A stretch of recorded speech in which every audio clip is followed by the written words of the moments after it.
Reunião pública declarou que ali estava o maior tesouro de sua vida. Só tivemos acesso à fotografia uma semana após a memorável reunião. Fui convocado conjuntamente com o médico psiquiatra e diretor-presidente da Livraria Ateneu, Dr. Paulo Costa Rizinski, junto à mesa de Rocha Lima em plena reunião pública dominical, perante toda a assistência daquele dia. Vimos então a foto em preto e branco. A fotografia mostra alguma coisa com formato triangular ou cônico, provavelmente acinzentada ou negra, que pode corresponder a uma cabeçorra imensa de um ser ofideoencéfalo.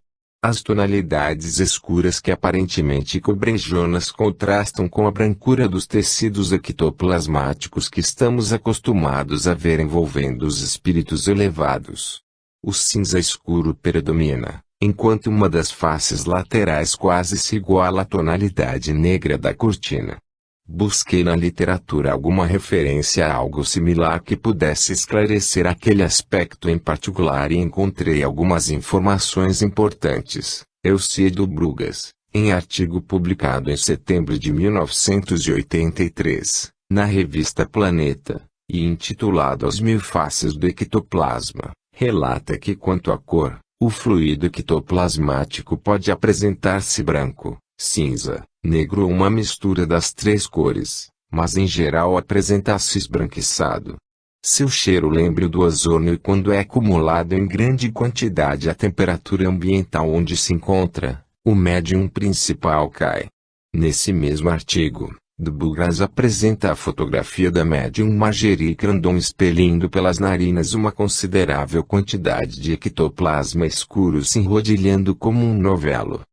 Tomando como objeto de comparação a trombeta de alumínio que serve como instrumento fonador e amplificador para as entidades que se manifestam pelo fenômeno da voz direta, que possui a forma de um cone e é vista apoiada no chão do santuário com seu bocal mais largo voltado para baixo à porta da cabine mediúnica, poder-se-ia estimar o comprimento da cabeça do ser em torno de 30 cm por 15 cm a 20 cm de largura. Tais medidas poderiam, no entanto, sofrer alterações importantes, já que o objeto ou o que quer que seja acha-se parcialmente encoberto pela cortina à entrada do cubículo. De qualquer modo, a configuração fala inequivocamente a favor de alguma estrutura muito difícil com aquele tamanho, de não ter sido encontrada durante a rigorosa busca feita no santuário de Frei Luís e principalmente dentro da cabine mediúnica antes do início da reunião. Lembra o leitor que este autor estava presente ao encontro e testemunhou o rigor da vistoria executada pelo almirante Melo e seus colaboradores. Na face dorsal observam-se duas formações diminutas à altura dos olhos em uma cabeça de ofídio. Uma delas vista frontalmente tem a forma losangular, enquanto a outra é percebida em perfil, sobressaindo-se em alto relevo da superfície da estrutura. A extremidade do objeto, comparável a um focinho, mostra um degrau inferior, a exemplo de uma mandíbula ofidiomórfica em que o maxilar superior se projeta para frente sobre o inferior. O ser está rente ao chão, como se rastejasse para fora da cabine. Caso a borda da cortina estivesse um pouco afastada e confirmássemos a configuração triangular de uma verdadeira cabeça, esta poderia ser comparada à de uma cobra peçonhenta, já que a maioria das espécies venenosas apresenta a região cefálica em forma triangular. No entanto, não se conhecem serpentes com proporções tão gigantescas quanto as que são mostradas na imagem. Obstáculos previsíveis. Não é uma imagem nítida e convincente como todos esperavam ver, de uma serpente ou de um ser ofidiforme com suas feições bem claras. No entanto, habituado há quase 4 décadas ao estudo e observação dos fenômenos ectoplasmáticos, de longa data aprendi que se trata de ocorrências das mais complexas e difíceis de serem conseguidas. Em primeiro lugar, são necessários sensitivos muito raros de serem encontrados. Em segundo lugar, muito difíceis de terem suas potencialidades mediúnicas completamente desenvolvidas, pois, sempre estão temerosos das consequências possíveis decorrentes do mau uso dos imensos recursos energéticos que deles emanam espontaneamente, por isso se tornam arrédios e desconfiados, principalmente na presença de estranhos, pois sabem que esses fluidos imponderáveis são sensíveis ao próprio pensamento de quem deles se aproxime, e, por último, é extremamente difícil conseguir-se um grupo de pessoas absolutamente preparadas e responsáveis para acompanhá-los a uma empreitada onde tais indivíduos possam entrar no estado de transe adequado que possibilite as materializações de espíritos desencarnados. Em nossas reuniões para atendimento de pacientes graves, os médicos que ali se materializam, assim como outras entidades elevadas, raramente se deixam mostrar como exatamente são, pelas enormes dificuldades que encontram para atravessarem os campos vibratórios existentes entre o seu mundo e o nosso. Seus semblantes são quase sempre protegidos e ocultos por mantos e véus de alvíssimo ectoplasma. Se mesmo nas materializações de espíritos esclarecidos e iluminados que colaboram efetivamente para a concretização de suas corporificações plenas em nosso habitat os obstáculos são tão formidáveis, imagine-se então o que os técnicos do espaço não devem ter enfrentado para trazerem até nós essas provas. Lidavam com inteligências revoltadas e devotadas ao mal há séculos, reagindo violentamente contra a revelação de suas degradantes formas ao mundo dos encarnados, enseguecidas pelo desejo terrível de vingança e atuando na atmosfera psíquica de um planeta onde o mal ainda predomina e, portanto, em um meio que lhes era favorável. Por outro lado, existem detalhes técnicos que estamos longe de desconfiar que existam. Cito como exemplo uma informação contida no livro A Estrutura da Matéria segundo o Espiritismo, fornecida por físicos espirituais que obtive via internet, que salienta ser o ectoplasma derivado do fluido cósmico universal. Ao se desprender do médium, traz consigo certa quantidade de resíduos físicos que podem se assemelhar a um tecido semelhante a gaze, extremamente fino, que se deposita sobre a entidade materializada como um véu.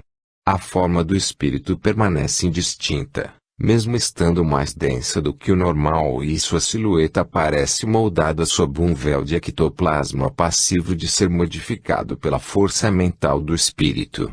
É possível que a forma surgida na foto tenha obedecido a esses princípios e assim se explicaria, pelo menos parcialmente, a pobreza de detalhes. Somando-se todos esses fatores, podemos melhor compreender as dificuldades imensas para dominá-los e fotografá-los. São muito inteligentes e extremamente hábeis em tramar ardis e assim escapar dos sanatórios e estações corretivas situadas próximas à crosta. Seus conhecimentos científicos são inegáveis e demonstrados pelos estudos apresentados ao longo deste livro, o que explica também sua capacidade de manipular até mesmo radiações cósmicas pelo poder da mente, prejudicando assim todo o trabalho das forças do bem. Rocha Lima foi informado que pela telepatia Jonas continuou comandando mesmo aprisionado, suas hostes trevosas, orientando seus seguidores a como proceder, também pela força mental, para impedir que fosse fotografado.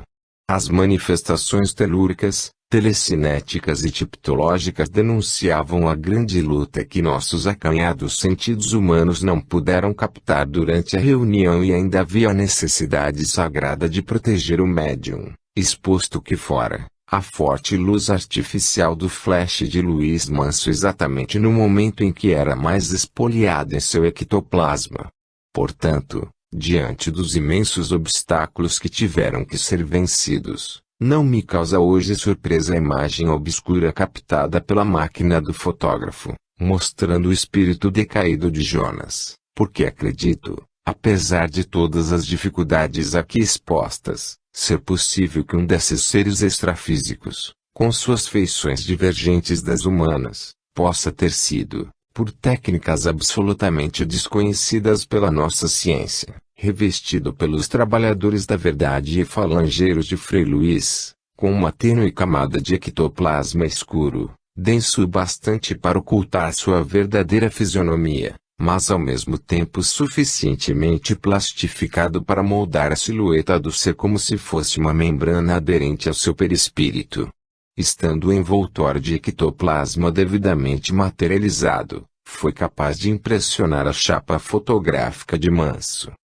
Finalmente, não podemos também esquecer o incomensurável amor de Frei Luís, que pode ter permitido o ocultamento das feições de Jonas a fim de diminuir seu sofrimento pela vergonha de ter seu rosto zoantrópico mostrado aos encanados.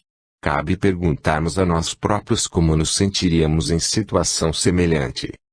Os comentários internos não se fizeram esperar.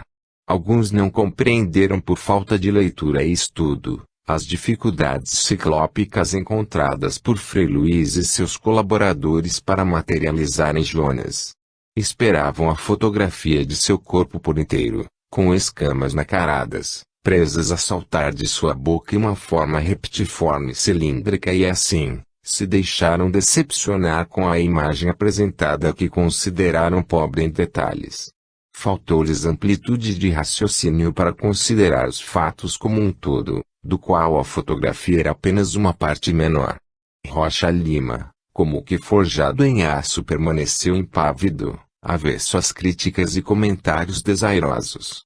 Invencível permaneceria até a concretização de sua gloriosa missão, fiel ao compromisso assumido com Frei Luís que nos retirara dos antros de dor, assim como agora fazia com Jonas, Samuel e Jader.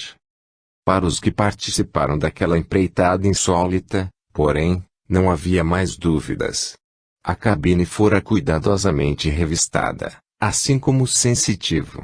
18 membros do grupo foram cuidadosamente selecionados para colaborarem como médiuns e como testemunhas. Todos eram pessoas sérias e responsáveis, a começar pelo líder do grupo. O fotógrafo era um experiente profissional e nenhum motivo existia para que se exercitasse qualquer tipo de fraude, e se algum houvesse, porque aquele acervo permaneceria guardado por mais de 15 anos.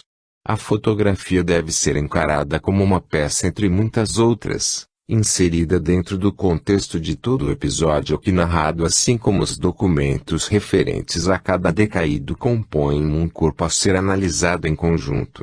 Cada fotografia por si só nada representa. 30. O povo. O ciclo programado por Frei Luís para a reunião da documentação bibliográfica e fotográfica comprobatória da existência de espíritos decaídos e degradados na forma ia chegando ao seu termo.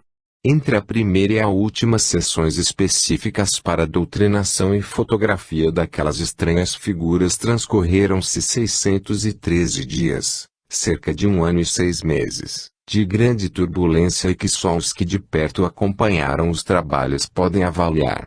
Os meses de setembro e outubro de 1980 foram os mais angustiosos.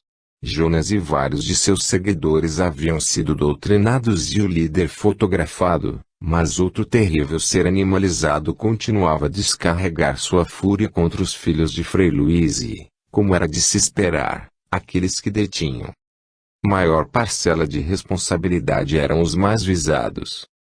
De há muito, um espírito de pouca elevação moral e que adquirira a forma zoantropomórfica de um povo vinha sendo detectado pelos videntes. Acompanhava sorrateiramente muitos membros dedicados da obra, buscando furtivamente ocasiões propícias para afastá-los do caminho da caridade no qual procuravam resgate de suas dívidas. Apreende-se das comunicações psicofônicas gravadas que a perigosa entidade tentava também influenciar a queda de suas vítimas pelo sexo. Na 756ª reunião para materializações e curas no Santuário de Frei Luís, um dos protetores do médium Gilberto Arruda, conhecido pela alcunha simples de Léo, e que sempre se manifesta demonstrando grande energia, tomou seu protegido e, em decorrência de uma grave quebra de corrente mental por parte da assistência, transmitiu uma séria advertência psicofônica ao grupo, alertando quanto ao poder de sedução do decaído. Trata-se de uma longa comunicação, datada de 12 de janeiro de 1974, que encontrei arquivada junto com a documentação referente ao último espírito decaído que seria fotografado. Aqui apresento somente algumas linhas, nas quais Leo deixa claro o motivo da intervenção. Deturpação do sexo. Que a paz do Mestre possa estar em vossos corações. Houve necessidade de que Frei Cleric von Stein se afastasse para que eu, irmão Leo, viesse até vós para vos alertar. Durante a mensagem as cortinas da cabine mediúnica permaneceram abertas e os presentes viram um aparelho luminoso irradiando luz sobre o médium enquanto a entidade nele incorporada falava. Quando alguém não encara a sexualidade com a grandeza ensinada pelo Cristo e esta sublime força que emana de vossos corpos físicos não é aproveitada em propósitos elevados de procriação e troca de energias entre o homem e a mulher, pode arrastar consigo milhares de entidades que vibram nesta faixa. Aqueles que, enquanto no corpo físico, não aproveitam a oportunidade para educar seus espíritos, quando deixam a matéria tornam-se presas fáceis dessas entidades decaídas que não querem nossa evolução moral. Não penseis que ao deixardes vossos corpos estes desejos desaparecerão.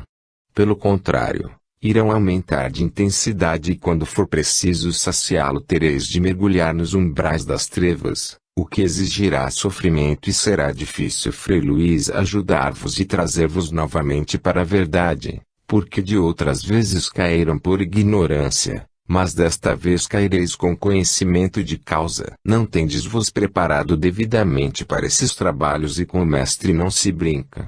4 irmãos aqui presentes não guardaram os devidos cuidados e vieram à reunião tendo prevaricado sexualmente na véspera. Os nomes não serão citados, mas serão entregues a Rocha Lima por ordem de Frei Luís e na próxima vez serão retirados sumariamente do recinto para que as atividades em benefício dos enfermos não sejam prejudicadas como hoje ocorreu. Muito melhor teria sido que aqui não tivesseis comparecido.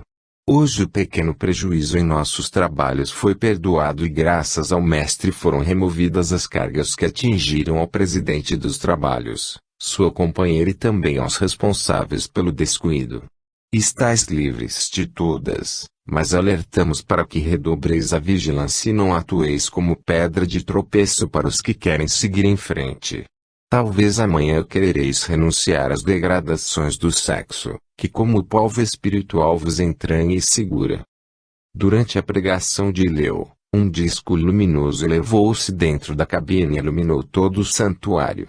Em seu centro os presentes observaram uma cruz de tom rosa muito suave. Crime de lesa espírito. Entre as exigências para comparecer e participar de uma reunião em que estejam presentes médiuns de efeitos físicos, está a abstinência sexual por período de 72 horas. Tal precaução tem profunda motivação. Até onde aprendi com Luís da Rocha Lima em estudos diversos. Durante os momentos que antecedem ao clímax sexual grande parte do ectoplasma em nós existente migra para a região em que se localiza o chakra genésico que envolve os órgãos sexuais, e ali se acumula, sendo abundantemente exteriorizado durante o orgasmo. Este seria um dos motivos para o torpor observado após o ato que muito frequentemente conduz os parceiros ao sono, já que o ectoplasma é um dos componentes de nosso fluido vital. Outro fator, já comprovado cientificamente, é a liberação de endorfinas e encefalinas pelos nossos neurônios. Trata-se de morfinas endógenas com potencialidade até 200 vezes maior do que qualquer composto opiáceo encontrado no mercado.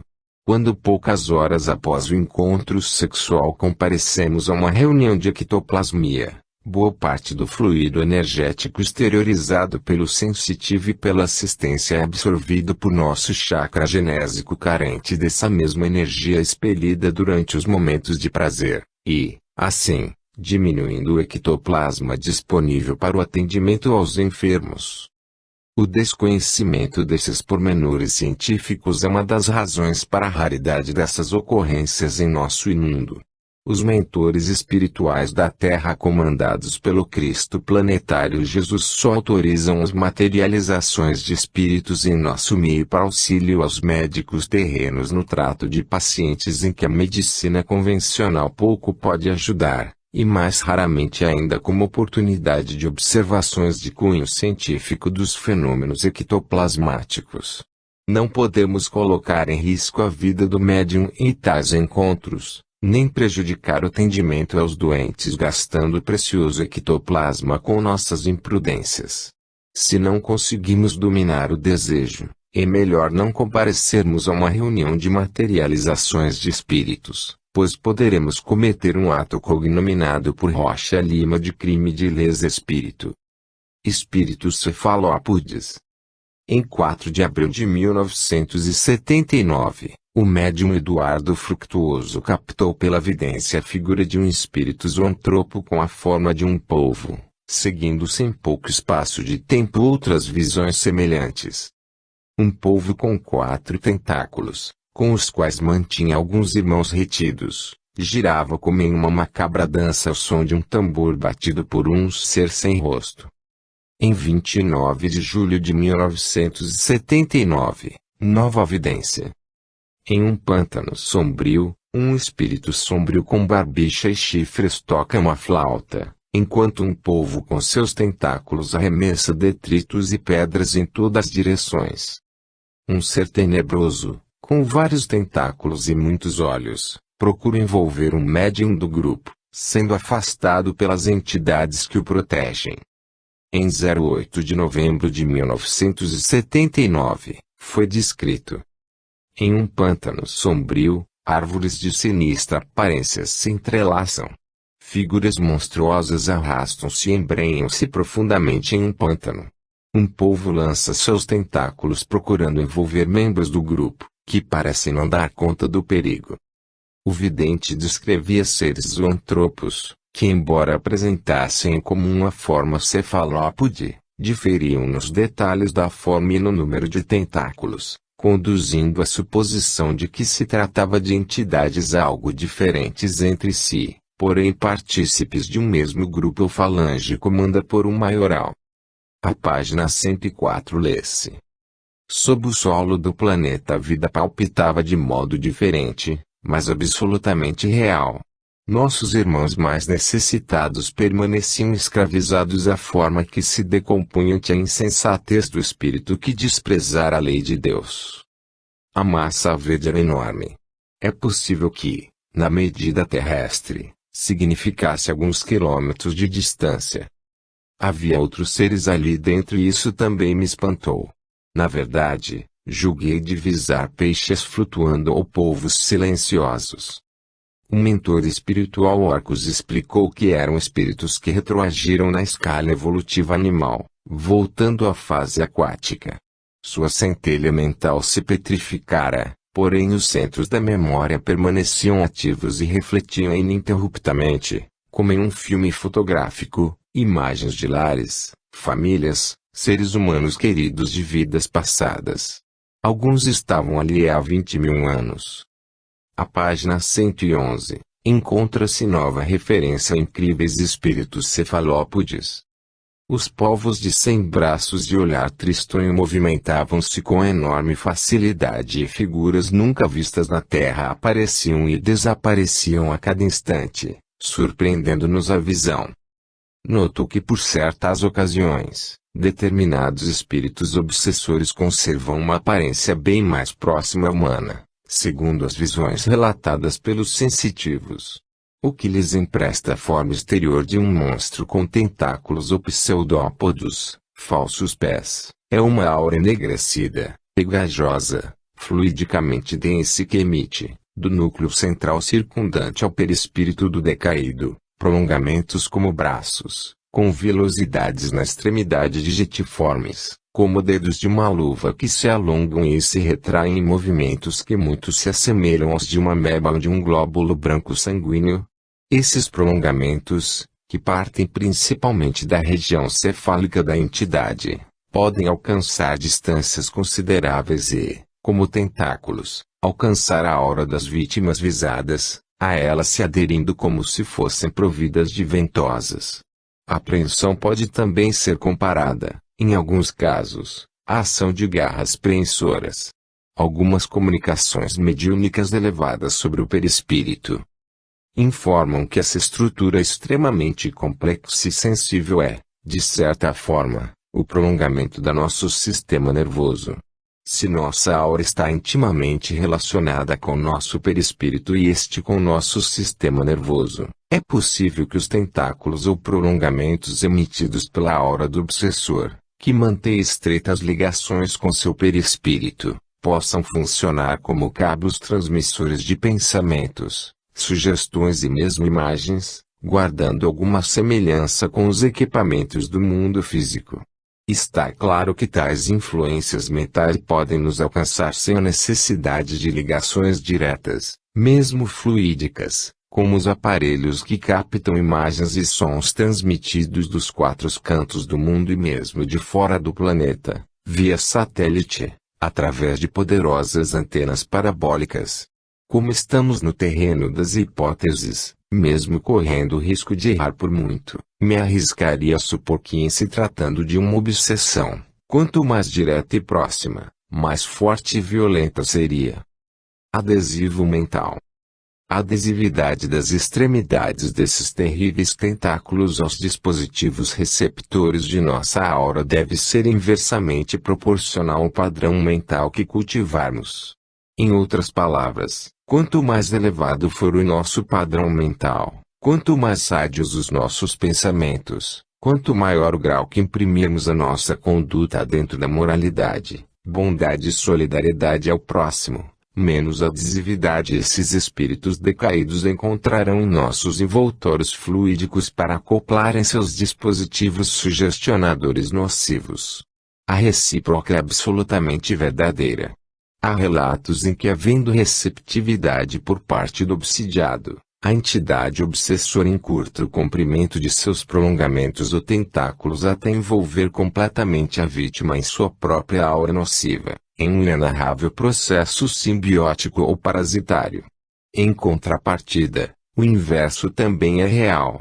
Indivíduos que adotam conduta exemplar, permanentemente voltada para o respeito e a caridade sob qualquer de suas representações, cultivando no ser a tolerância e o amor incondicional, naturalmente impedem as ligações fluídicas com os tentáculos escravizantes da mente. O semelhante sempre atrairá o semelhante. Rocha Lima arquivou, juntamente com os documentos referentes ao último espírito decaído a ser fotografado, um artigo assinado por Décio Estrela, intitulado O Caminho da Obsessão, publicado no Jornal Espírita Nova Era, em fevereiro de 1981, do qual extraí o seguinte trecho que encontrei sublinhado pelo presidente. Psiquicamente, o homem atormentado pergunta a si mesmo o que é a obsessão. É um polvo psíquico que se alimenta de ideias negativas e que caminha na mente da maioria das pessoas invigilantes e despreparadas de uma cultura medianímica satisfatória. Os agentes obsessivos, aqui figurados como um polvo psíquico que se movimenta entre dois planos, o físico e o mental, têm sua academia trevosa no além-túmulo. Tais agentes atuam quando dissemos as vibrações em um momento de cólera, sondando-nos as ideias ou paulatinamente as enfraquecendo por inspirações imantadas em nosso cérebro perispiritual, e que repercutem no cérebro físico. Por isso mesmo, há pessoas que após uma forte descarga eletromagnética do agente obsessor alegam fortes dores de cabeça e mal-estar. 31. A última fotografia. Em 25 de julho de 1980, Zabel informava que Frei Luís, com sua sabedoria e amor, conseguira atrair o líder da falange de espíritos polvo que procurava envolver com seus tentáculos fluídicos alguns membros do grupo. Continuava renitente e endurecido e seria transportado do santuário de Américo para o de Frei Luís a fim de continuar o tratamento de recuperação fisionômica. Em breve novas notícias e orientações seriam transmitidas por via mediúnica. Realmente os meses de julho e agosto daquele ano transcorreram com importantes mensagens de Frei Luís em voz direta, exortando a união em torno do presidente. Setembro, no entanto, explodiu em novas agitações intestinas prenunciando a fotografia do espírito serpentiforme e finalmente entramos no mês de outubro, quando se encerraria o ciclo de fotografias dos espíritos decaídos programado por Frei Luiz. A data de 24 de outubro de 1980 foi escolhida pelos espíritos mentores para que fosse tentada a fotografia do ser cefalópode. Luiz da Rocha Lima comandaria pessoalmente a reunião que se realizaria no Santuário de Frei Luiz na Montanha Sagrada da Boiúna. Não encontrei documentação ou fitas magnéticas que relatem com detalhes o que ocorreu durante aquele encontro, assim não sabemos quantos membros do grupo acompanharam o presidente. No entanto, acabei por me deparar com um manuscrito de próprio punho de Rocha Lima no qual ele informa que o objetivo principal fora alcançado. Em anexo havia uma mensagem do padre Isabel trazida após a fotografia ter sido obtida. O seguir transcreve os trechos, a meu ver, mais importantes. 122ª reunião de Antigo S. Santuário de Frei Luiz, Montanha Sagrada da Boiúna. Sexta-feira, 24 de outubro de 1980. A fotografia obteve pleno êxito. Após o disparo da câmera, surgiu fora da cabine um dispositivo avermelhado com o formato de um cone, deitado com o bocal dirigido para fora da cabine mediúnica, irradiando luz sobre todos os presentes. Quando entramos na nave do santuário, as duas trombetas de alumínio utilizadas pelos espíritos e suas mensagens por voz direta estavam tombadas. As entidades do baixo astral evidentemente não queriam a foto. Um único flash foi disparado. Mensagem do Padre Isabel ao final da reunião. Alguns trechos. Tivemos mais uma prova de amor, de dedicação, de coragem e carinho de nosso bom Frei Luiz, que permaneceu junto àquele irmão enfermo até que se deixasse fotografar, conduzindo-o a seguir amorosamente a um dos nossos sanatórios espirituais, onde continuará sendo ajudado. Nós bem sabemos que o mal que esse irmão adquiriu levará muito tempo para ser completamente removido e ele possa se refazer, mas o tempo para nós não é um desafio porque procuramos aproveitá-lo ajudando em todos os sentidos esses espíritos decaídos. Bem sabemos que alguns ainda não estão convencidos da veracidade desses trabalhos, mas isso não nos preocupa, pois nossa missão não é convencer a quem não quer ser convencido e sim ajudar e trabalhar em benefício dos que necessitam e querem ser auxiliados. Muitos pensam que dando uma esmola e oferecendo o próprio corpo em sacrifício no pagamento de alguma promessa estão agradando a Jesus. Não. Quando quiserem fazer algum sacrifício com o corpo, o façam ajudando outro irmão, a um enfermo, atendendo a uma criatura necessitada, abraçando um aflito que sofre, a um ancião que tem dificuldades em caminhar, e tais exemplos é o que não faltam em nossa obra. Aí está o que agrada a Jesus. Peçamos a Deus que esse irmão que conseguimos hoje fotografar perca a sua fisionomia monstruosa e possa se encaminhar para o Mestre. Seus fluidos foram tão perniciosos que precisaremos manter este recinto fechado por 4 dias. Nenhum dos objetos que aqui estão podem ser tocados e só no 5º dia a partir de hoje podem ser daqui removidos, incluindo as flores e a água e a própria roupa do médium através do qual eu falo. Em determinado ponto da mensagem deixada pelo presidente, este parece indagar se o nome do espírito polvo era o mesmo que tivera a intuição durante sua viagem para o centro, recebendo da entidade religiosa a resposta afirmativa.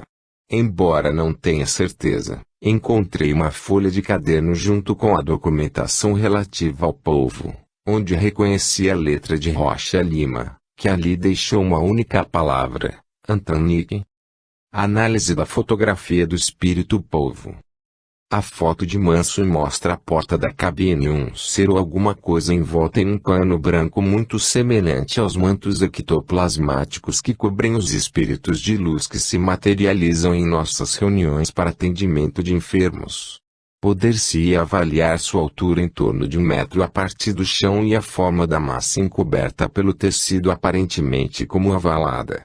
No terço superior do objeto, as dobras do pano confeccionam, caprichosamente, duas figuras losangulares que, em se tratando realmente da cabeça de um polvo, estariam localizadas à altura dos olhos. Mas o detalhe que mais se sobressai são as estruturas tubulares que se projetam do núcleo central da aparição e poderiam se assemelhar a tentáculos cilíndricos. Apenas duas dessas estruturas são visualizadas, surgindo dentre as dobras do tecido. Parecem sulcadas por raios longitudinais e se dobram em semicírculos, como se flexíveis fossem. Embora as duas formações apresentem tonalidade esbranquiçada, algo menos branco do que a do tecido, uma delas evidencia-se negra ou recoberta por alguma espécie de envoltório escuro logo ao sair por entre a abertura do pano. Seu término abrupto mergulhando no tapete existente à porta da cabine não permite a observação dos detalhes das extremidades dos tentáculos. As trombetas de alumínio revestidas por tinta luminescente são também vistas tombadas no chão, servindo como parâmetro para avaliação das dimensões da figura fotografada. Ao que tudo indica, ali estava um ser algo semelhante a um cefalópode, um espírito como nós cuja antiga forma humana fora degradada de uma criatura rastejante dotada de tentáculos peçonhentos e possuidor de terrível poder mental. Um semeador tenaz do desânimo e do desespero e que há muito tempo exercia sua ação obsessora sobre outras almas. Frei Luís por caridade permitia mais uma vez que somente uma parte da triste aparência desses infelizes fosse revelada. Mas se tais fluidos tenebrosos alardeados contra o corpo e a mente dos humanos podem produzir grande devastação, em contrapartida possuímos em nós o antídoto contra o cruel veneno, bastando que aprendamos a corretamente manipulá-lo. Os grandes missionários do passado e mesmo do presente sabiam como utilizar de forma positiva esses mesmos fluidos, manipulando-os por meio de sua poderosa vontade, desobstruindo assim os canais mentais do obsidiado e aliviando seus padecimentos. Dotados de um ardente e irresistível desejo de praticar o bem, aqueles santos guiavam seu magnetismo astral em direção aos organismos debilitados, restituindo gradativamente a saúde aos doentes, o vigor aos valetudinários e a espíritos decaídos esperança aos desesperados.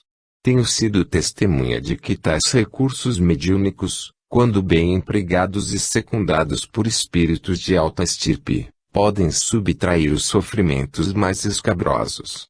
É, portanto, emergencial que a ciência seriamente se ocupe desse ser psíquico que durante o sono pensa e age fora do aparelho físico em repouso, afirma sua personalidade por um modo especial de apreciação através de conhecimentos superiores aos que possui no estado de vigília, sede da própria vida e guardião de incomensuráveis poderes indormidos que aguardam pacientemente nossa subida na escalada do amor crístico para gritar aos quatro ventos sua potencialidade inesgotável. O espírito definitivamente não é uma mera resultante das forças vitais dos órgãos, porém uma causa livre, determinada e ativa e que quando desperta, mesmo presa ao fardo carnal, paira gloriosa sobre a natureza inteira, gozando a integridade de suas faculdades inatas que aplica incondicionalmente em prol do semelhante da natureza. Respeitosamente entrega ao leitor a tarefa de chegar às suas próprias conclusões diante dos fatos aqui expostos, mesmo sem as imagens dos decaídos obtidas por Manso que, por respeito a eles, aqui omiti. Eu pessoalmente, como explícito está, já cheguei às minhas. 32. Deus, o universo e a vida. De todas as questões que emanam das progressivas e infindáveis descobertas reveladas pela ciência em todas as suas vertentes, a mais profunda, fundamental e intrigante é, porque o universo é tão favorável à vida. Seria de se esperar que em um lugar terrivelmente hostil, no qual buracos negros tudo sugam, inclusive a luz, em que planetas e luas ardem ou congelam sob a ação de formidáveis estrelas onde um frio absoluto, onde distâncias incomensuráveis separam os corpos estelares e que quando estes se aproximam entre si acabam por se chocar, sob cataclismos ciclópicos impulsionados pela misteriosa lei gravitacional, somente um estado caótico pudesse resultar e nunca, em tempo algum, o fenômeno vida pudesse surgir. Essa visão está se demonstrando profundamente errada, de acordo com a percepção cada vez maior dos nossos cientistas. O que é mais extraordinário a respeito do nosso universo reside no fato de que, em uma escala cósmica, até mesmo diferenças triviais nas condições iniciais a partir do Big Bang levariam à formação de um universo irreconhecível e inabitável, absolutamente oposto ao que observamos. Em outras palavras, se a força da grande explosão inicial tivesse sido insignificantemente maior, o cosmos estaria basicamente hoje vazio. Se fosse ligeiramente menor, toda a matéria inicial em expansão no universo primordial teria se recolapsado, no que os cosmólogos denominam Big Crunch, e caso um desses dois estados houvesse predominado, nenhuma forma de vida existiria. Porque então o universo está tão próximo da linha divisória entre se recolapsar e se expandir indefinidamente. Para que pudéssemos existir, assim como qualquer outro ser vivo, a taxa de expansão universal teve de ser escolhida com uma precisão fantástica, e não só esta constante, mas uma multidão de outros fatores está também finamente sintonizada, com assustadora exatidão, para tornar o nosso universo adequado à vida baseada no carbono e a emergência da inteligência. Entre os atributos finamente ajustados do universo favoráveis à vida incluem-se a nucleossíntese estelar, o processo pelo qual o campo gravitacional das estrelas comprimem os leves átomos de hidrogênio e hélio, transmutando-os em elementos mais pesados, como o nitrogênio e o oxigênio, no âmago de gigantescas supernovas, para gerar as abundantes quantidades de carbono indispensáveis ao processo vital como o conhecemos e a dimensionalidade física do nosso universo, com 10 ou 11 dimensões absolutamente necessárias à estabilidade dos planetas em suas órbitas. As 4 forças conhecidas pela física são denominadas como se segue: força forte, responsável pela manutenção de prótons unidos entre si no núcleo dos átomos, embora sejam partículas com a mesma carga elétrica; força fraca, a qual é atribuído o decaimento de elementos em outros com número atômico diferente e consequente formação da radioatividade; eletromagnetismo e força gravitacional. Essas duas últimas forças deixam os físicos perplexos. Coletivamente, esse assombroso conjunto de coincidências tornou o universo misteriosamente adequado à vida e ao desenvolvimento de individualidades conscientes. Os cientistas conhecem esse conjunto de peças de quebra-cabeças há décadas e o batizaram como o princípio cosmológico antrópico. Quando estendemos a análise de determinados aspectos do microcosmo, a elegância e precisão dos sistemas continuam a assombrar. Cito apenas como exemplo a complexa teoria M, que permite o estudo sistemático do mundo das partículas subatômicas, conhecido como modelo padrão. As possibilidades matemáticas para a montagem do sistema de partículas atingem a cifra de 10 elevado a 500, mas somente uma é condizente com a existência de estrelas, galáxias e a vida baseada no carbono. Essa precisão também estarrece os cientistas. Complexidade irredutível.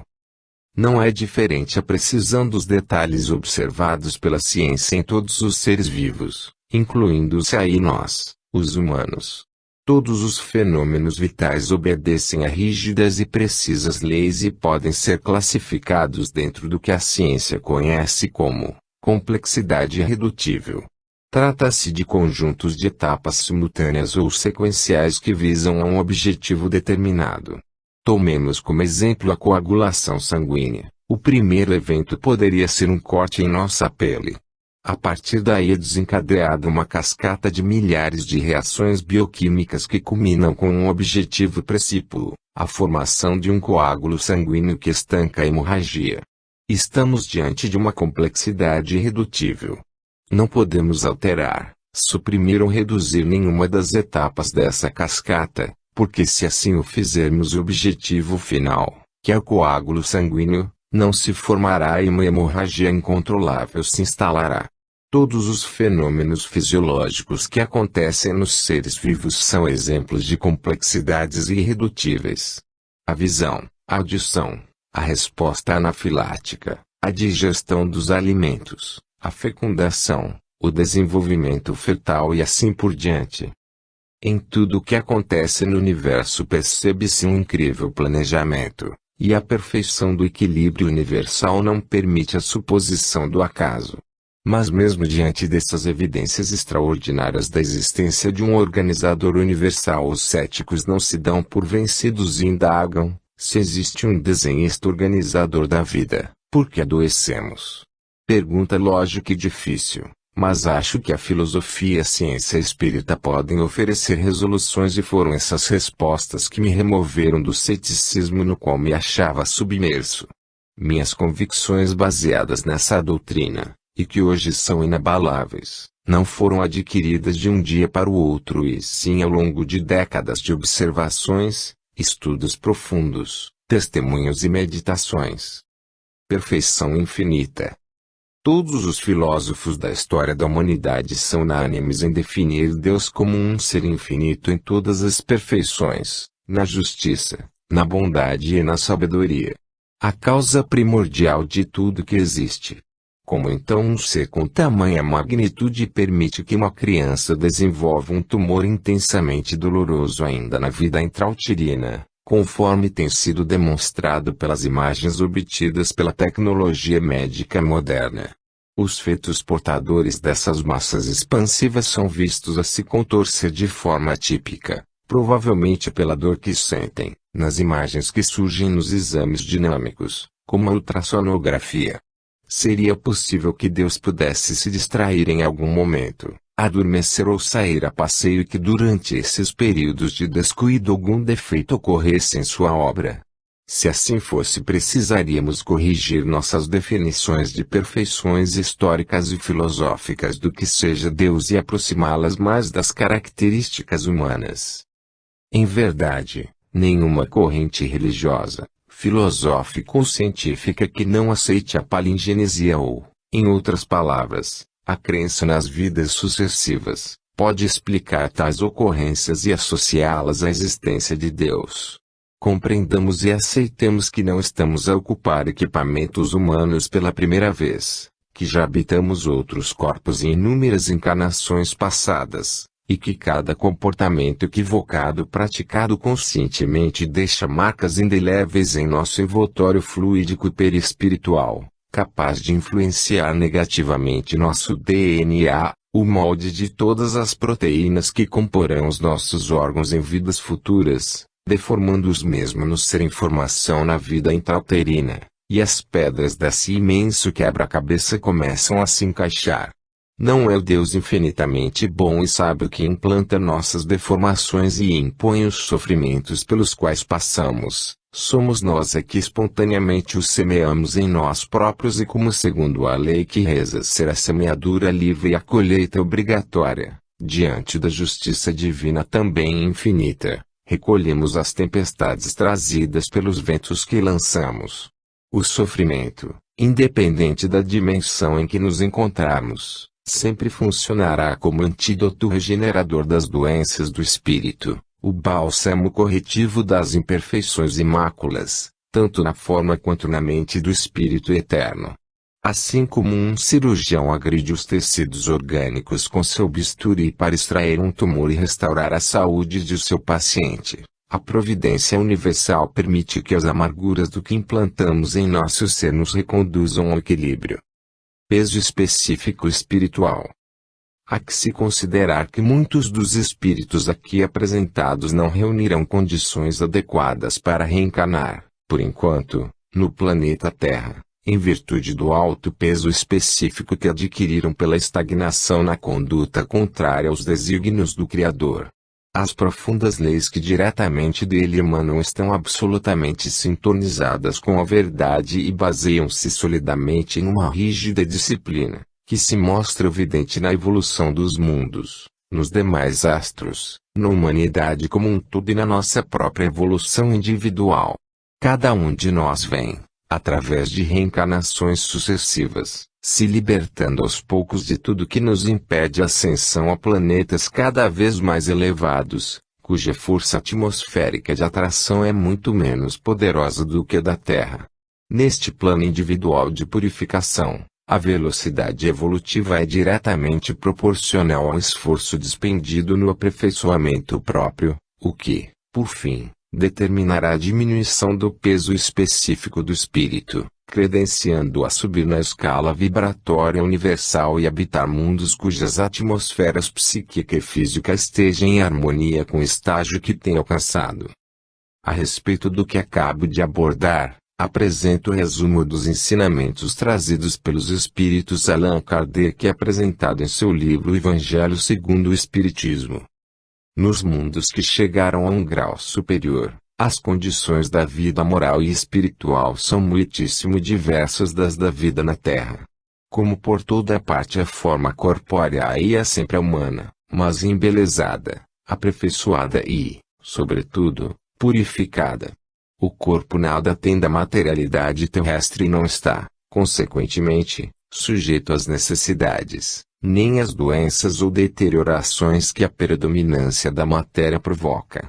Os sentidos mais apurados têm percepções que aqui embaixo são embotadas pela grosseria dos órgãos. O peso específico dos corpos torna a locomoção rápida e fácil. Ao invés de se arrastarem no solo, deslizam, por assim dizer, pela superfície ou se alçam na atmosfera sem outro esforço além do da vontade. A maneira por que se apresentam os anjos e como os antigos figuravam os manes nos campos elíseos. A Terra inicialmente abrigou uma humanidade inferior e primitiva, composta por nós próprios, oriundos provavelmente de mundos ainda mais atrasados que este. Outro contingente, formado por espíritos mais evoluídos originários de um longínquo planeta da constelação Capela, parece ter sido injetado em tempos remotos no seio de nossa humanidade para acelerar seu desenvolvimento.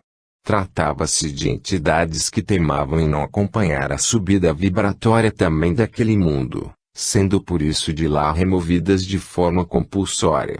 Segundo algumas tradições teriam reencarnado na Atlântida, no Oriente Médio talvez no seio da misteriosa civilização hiperbórea ou ainda em outros pontos obscuros da Terra. Os espíritos exilados e reencarnados no Oriente Médio teriam dado origem aos povos árabe e judeu atuais. Este último mantido mais ou menos puro pelo costume mantido até hoje de se evitar uniões matrimoniais com outras raças ou povos. As comunicações mediúnicas de espíritos elevados nos falam de mundos superiores habitados por espíritos mais purificados e de maior estatura que a média humana da Terra. Deve-se tratar de entidades de baixo peso específico e, portanto, em ressonância com uma gravidade atmosférica com menor poder de atração. Esta referência dita peso específico, que cada espírito apresentará por ocasião de sua desencarnação, ao que tudo indica parece estar associado ao seu envoltório semimaterial, cognominado por Kardec de perispírito, e deve representar o somatório de tudo quanto se pensou, falou e executou durante os períodos reencarnatórios de uma alma. Em outras palavras, quanto mais bem tiver semeado, menor será seu peso específico. Quanto mais mal tiver praticado, maior será seu peso específico. É este fator determinante em nossa evolução individual que indicará nosso futuro lar e nossa aparência.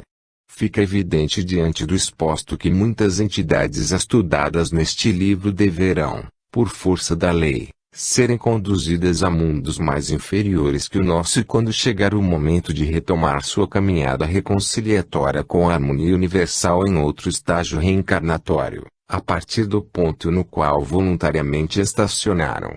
Logicamente serão planetas com forte atração gravitacional e grande materialidade, em acordo exato com o peso específico de cada espírito reencarnante.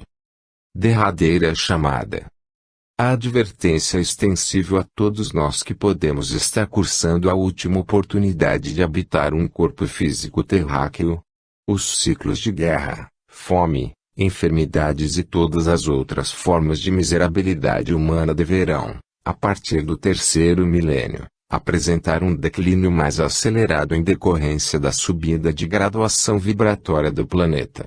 E, novamente, por força da mesma lei do peso específico, aqueles que persistirem no erro, contribuindo assim com sua parcela para manter a torrente de lágrimas e sofrimento que há muito assola a Terra, não poderão aqui permanecer e serão atraídos naturalmente ao campo gravitacional de outras esferas de expiação e correção. Ramatiz, em seu livro Mensagens do Astral, psicografado por Hercílio Mais, cita um imenso astro planetário que está se aproximando do nosso sistema solar em velocidade vertiginosa. Tal mundo é dotado de um fortíssimo campo gravitacional característico dos orbes mais primários. Em relação ao atual estágio terreno, o planeta invasor estaria na idade da pedra lascada e para ele será deslocado uma grande parte da humanidade encarnada e desencarnada terrena, cedendo assim lugar para espíritos mais evoluídos e de menor peso específico. E toda a lição milenar será recomeçada. A gravidade elevada exigirá grandes esforços para a execução das tarefas mais simples. O esquecimento e o distanciamento da civilização terrena nos privarão das conquistas da ciência que tanto conforto trouxeram através dos tempos. Poderemos voltar a habitar cavernas para o abrigo das intempéries, a nos cobrir com a pele de animais para fugir ao frio e a lutar acirradamente para a obtenção do alimento de cada dia e mais ainda em defesa da própria vida. Voltemos a Allan Kardec e vejamos o que lhe disseram os espíritos que o assessoraram em sua grandiosa missão em relação a esses mundos inferiores.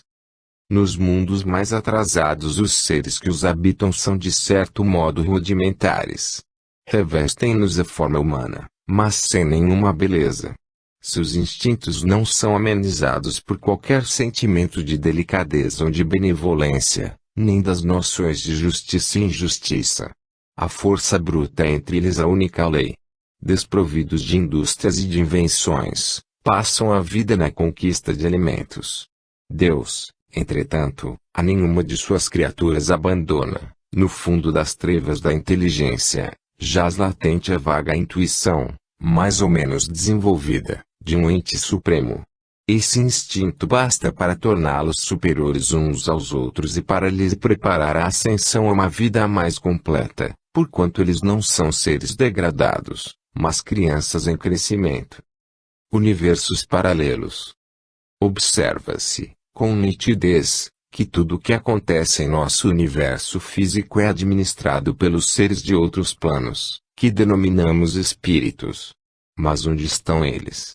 À nossa volta, porém nossos parcos sentidos não captam sua presença. Seus universos, paralelos ao nosso, neste se interpenetram em um conglomerado de difícil compreensão ao homem comum.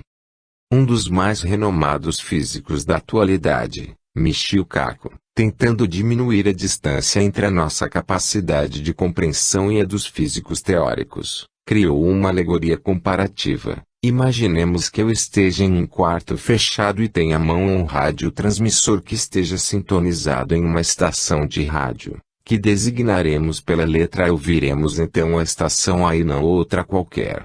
Mas todas as outras estações de rádio do mundo estarão também dentro do quarto em suas respectivas faixas de ondas, mas só ouvirei a estação A porque meu rádio a ela se encontra sintonizado. Em relação aos universos paralelos ou multiverso, nós somos o rádio e os universos paralelos as estações. Estamos sintonizados com nosso universo e não com outro qualquer, mas assim como as estações de rádio se interpenetram entre si, os universos paralelos também assim se comportam. Até onde compreendo os diversos planos espirituais que ascenderemos de acordo com nossa evolução e diminuição de peso específico. São esses múltiplos universos que a ciência afirma existirem. Atentemos para o fato de que os bilhões e bilhões de galáxias, com suas incontáveis constelações e planetas componentes da estrutura física do universo, representam somente 4% da matéria comum. 23% são representados por algo denominado matéria escura e os restantes 73% por alguma coisa batizada de energia escura. A ciência desconhece qual a natureza de 96% do universo. É certo que a penetração incessante nos imensos segredos do cosmos pela ciência acabará por levar a humanidade a adquirir a certeza da existência do Espírito Eterno, anterior à vida e sobrevivente à morte, pois este acabará talvez em breve por